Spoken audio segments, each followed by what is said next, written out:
Trillion dollar अर्थव्यवस्था, विकसित भारत, महाराष्ट्राची वाटचाल, या सगळ्या गोष्टींच्या संदर्भात एकतर विरोधी पक्षाच्या मनात फार मोठी गल्लत आहे, तो विषयच त्यांनी समजून घेतलेला नाही, किंवा आता मी असं कसं म्हणून समजून घेतलेलं नाही, इतके हुशार लोक बसलेले आहेत समोर, त्यामुळे ही देखील शक्यता आहे की त्यांना समजलेलं आहे पण लोकांना याच्यामध्ये संभ्रमित करायचं आहे आणि म्हणून अशा पद्धतीनं मुद्दे त्या ठिकाणी मांडले जात आहेत. खरं म्हणजे मी असं म्हणेन की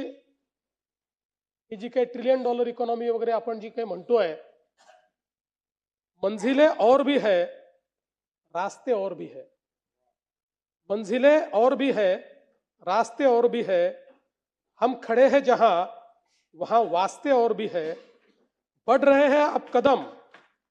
बढ़ रहे हैं अब कदम, उस मंजिल की तलाश में दिल में जुनून और इरादों में ताकत और भी है. म्हणून आमच्या मनामध्ये कुठेही शंका नाही, महाराष्ट्र देशातली पहिली सब नॅशनल ट्रिलियन डॉलर इकॉनॉमी होईल. भारत 5 ट्रिलियन डॉलर इकॉनॉमी होईल, ते तर 4 ट्रिलियनच्या पलीकडे भारत पोहोचलाच आहे. ते भारत पहिली 5 ट्रिलियन इकॉनॉमी होईल याबद्दल आमच्या मनामध्ये